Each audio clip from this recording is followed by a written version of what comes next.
Hello दोस्तों, मेरे YouTube channel Bolly bio and fact में आपका स्वागत है। 1960 का दशक हिंदी सिनेमा का एक स्वर्ण युग माना जाता है। इस दौर में एक से बढ़कर एक स्टार एक्टर और एक्ट्रेस ने बॉलीवुड में कदम रखा। पर जैसा कि बॉलीवुड में अक्सर ऐसा होता आया है कि कुछ लोग अपने दमदार अभिनय और लगातार मेहनत के दम पर कामयाबी की बुलंदी पर पहुंचकर हमेशा जगमगाते रहते हैं, तो कुछ लोग समय के साथ नहीं चल पाने और कुछ गलत निर्णय ले लेने के कारण बुलंदी पर पहुंचकर भी गुमनामी के अंधेरे में खो जाते हैं। कुछ ऐसा ही सफ़र रहा है 60 के दशक के मशहूर एवं खूबसूरत अदाकारा राजश्री जी का। जी हाँ, आज हम बात करने वाले हैं मशहूर फिल्म निर्माता वी शांताराम और 40-50 के दशक के मशहूर अभिनेत्री जयश्री की बेटी राजश्री का। राजश्री एक ऐसी अदाकारा थी जो फिल्मों में आते ही फैंस के दिलों में अपनी एक अलग छाप छोड़ी। दर्शक उनके अदाकारी एवं नृत्य के साथ साथ उनकी खूबसूरती के भी कायल हो गए थे। अपने पहले ही फिल्म से मोस्ट डिमांडेड एक्ट्रेस बनने वाली अभिनेत्री आखिर फिल्मों से अचानक गायब कैसे हो गईं? कौन सी जिद ने उन्हें सिनेमा जगत से दूर कर दिया? फिर कामयाबी के पीक पर अचानक देश छोड़कर विदेश क्यों चली गईं, जिससे फिल्म जगत हैरान रह गई? सब कुछ बताएंगे, वीडियो में बने रहिए। लेकिन आगे बढ़ने से पहले अगर अभी तक आपने मेरे चैनल को सब्सक्राइब नहीं किया है तो जल्दी से सब्सक्राइब कर लें ताकि ऐसी ही रोचक जानकारियां आपको मिलती रहें। राजश्री का जन्म 8 अक्टूबर 1944 को मुंबई में हुआ था। उनका बचपन का नाम राजश्री शांताराम था, पर उन्होंने फिल्मों में आने के साथ ही अपना नाम बदलकर राजश्री कर ली थी। पिता जाने माने फिल्म निर्माता थे और माँ भी एक मशहूर एक्ट्रेस थी, तो स्वाभाविक था कि बेटी का भी रुझान फिल्मों की तरफ बचपन से ही होना था। अतः राजश्री अपने पिता वी शांताराम से छोटी उम्र से ही कहती रहती थी कि एक फिल्म बनाइए जिसमें मेरा भी रोल हो। शुरुआत में तो वी शांताराम इस बात को अपनी बेटी का बचपना समझकर ज़्यादा कुछ नहीं बोलते और टाल देते थे, पर अपनी बेटी की जीत के आगे उन्होंने एक फिल्म बनाने का सोच लिए जिसमें अपने बेटी के लिए एक रोल रख सके। इस तरह 1954 में आई फिल्म सुबह का तारा में पहली बार राजश्री को बतौर चाइल्ड आर्टिस्ट वी शांताराम ने लॉन्च किया। राजश्री उस समय महज 10 साल की थी, लेकिन खून में एक्टिंग बसी थी, अतः उन्होंने इतनी कम उम्र में ही अपनी एक्टिंग से धमाल मचा दी। इस फिल्म में राजश्री के कमाल के एक्टिंग की सराहना तो पिता ने की ही, साथ ही कई प्रोड्यूसर्स एवं डायरेक्टर्स की भी नज़र में आ गई। राजश्री उसके बाद पढ़ाई में लग गई, हालांकि पढ़ाई में उनका मन नहीं लगता था। इस तरह राजश्री ने 5-6 साल बाद फिल्मों में काम करना शुरू कर दी। साल 1961 में फिल्म स्त्री में महज 17 साल की उम्र में अपने ही पिता की फिल्म स्त्री में वे नजर आईं। 1963 में राजश्री मनोज कुमार के साथ 2 फिल्मों में नजर आईं। फिल्में थी घर बसा के देखो और गृहस्थी। 1964 में राजश्री जॉय मुखर्जी के साथ फिल्म जी चाहता है और विश्वजीत के साथ शहनाई में नजर आईं, पर अभी तक उन्हें कोई खास सफलता और पहचान नहीं मिल पा रही थी। फिर उसी साल आई फिल्म गीत गाया पत्थरों ने। इस फिल्म में राजश्री और जितेंद्र की जोड़ी ने कमाल की एक्टिंग की और राजश्री रातों रात स्टार बन गई। यह फिल्म जितेंद्र की बतौर हीरो पहली फिल्म थी। इसके बाद तो राजश्री ने कई सारी हिट फिल्में दी और मोस्ट डिमांडेड हीरोइन बन गई। अगले ही साल 1965 में राजश्री की मेगा हिट फिल्म आई जानवर, जिसमें वे शम्मी कपूर के साथ नजर आईं। इस तरह राजश्री दिन ब दिन कामयाबी की बुलंदियों पर चढ़ती गई। इसके बाद राजश्री सगाई, मोहब्बत जिंदगी है, अराउंड द वर्ल्ड, दिल ने पुकारा, गुनाहों का देवता, ब्रह्मचारी, सुहाग रात जैसी फिल्मों में नजर आईं। फिल्म गुनाहों के देवता से जुड़ा एक बहुत ही रोचक किस्सा है। दरअसल इस फिल्म में निर्माता निर्देशक देवी शर्मा ने जितेंद्र को कास्ट किया था।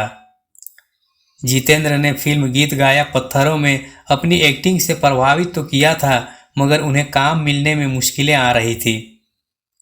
ऐसे में जितेंद्र ने देवी शर्मा से कहा कि वो किसी बड़ी हीरोइन को फिल्म में रखें ताकि मेरा करियर आगे बढ़ सके। इस पर देवी शर्मा ने कहा कि आप ही ऐसी हीरोइन ढूंढिए, पर एक शर्त है, मैं अपने बजट के अनुसार ही उसका फीस अदा कर पाऊंगा। इस पर उन्होंने राजश्री का नाम सुझाया। राजश्री ने फिल्म में काम करना स्वीकार तो कर ली, पर उस समय तक वो सफल हीरोइन के रूप में स्थापित हो चुकी थी, अतः अपना फीस कम करना नहीं चाहती थी। अब मुश्किल ये था कि जितेंद्र को फिल्म में राजश्री ही बतौर एक्ट्रेस चाहिए था, पर देवी शर्मा उतना फीस अदा करना नहीं चाहते थे। इस पर जितेंद्र ने देवी शर्मा से कहा कि आप मेरा फीस काट कर राजश्री को पूरा फीस अदा कर दीजिए। इस तरह प्रोड्यूसर देवी शर्मा ने जितेंद्र की 55,000 की फीस में से 25,000 रुपये राजश्री को अदा कर दिया।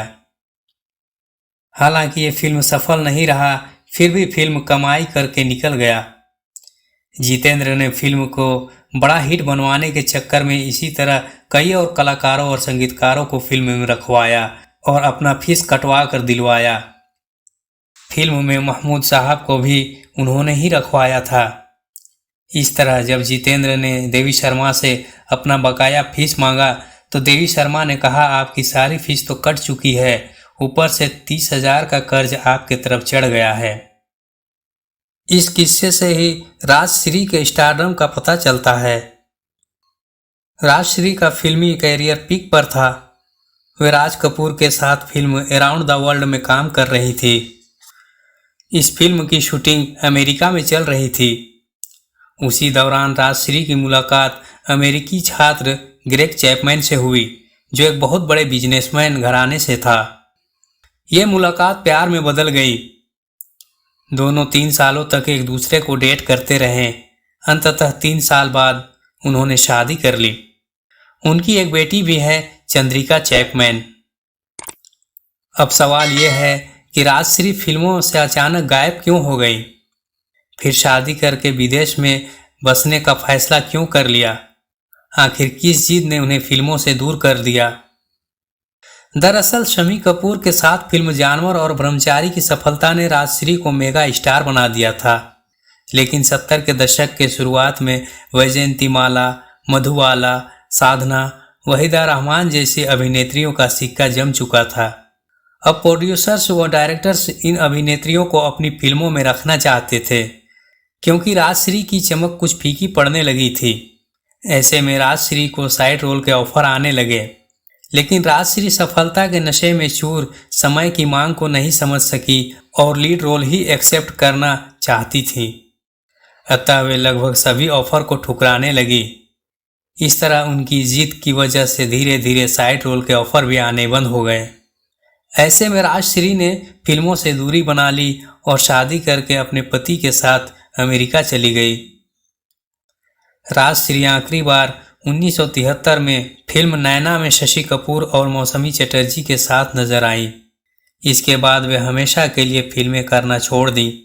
अब राजश्री अपने पति और बेटी के साथ लॉस एंजलिस अमेरिका में ही रहती है और अपने पति के बिजनेस में सहयोग करती है। उनके पति ग्रेग चैपमैन कस्टम कपड़ों के सफल व्यवसायी हैं। कहा जाता है कि वी शांताराम अपनी बेटी राजश्री की शादी बड़े ही धूमधाम से और भारतीय रीति रिवाज से किया था। इस शादी में लगभग 15,000 लोग शामिल हुए थे। राजश्री ने भले ही हिंदी सिनेमा को अलविदा कह दी थी, पर फिल्मों का शौक अमेरिका में रहकर भी कम नहीं हुआ। यही कारण था कि उन्होंने हैक ऑफ लैंटर्न्स और टेंडेंट, लव एंड मॉनसून जैसी फिल्मों में बतौर असिस्टेंट डायरेक्टर काम किया। साथ ही बच्चों की film video Ashok by another name के उद्घोषक के रूप में भी काम की। राजश्री भले ही बहुत लंबे समय से फिल्मों से दूर हो, पर उन्होंने बहुत कम फिल्में करके भी अपने फैंस के दिलों में अलग जगह बनाई। आज भी उनके चाहने वाले उन्हें उनकी अदायगी के कारण याद करते हैं।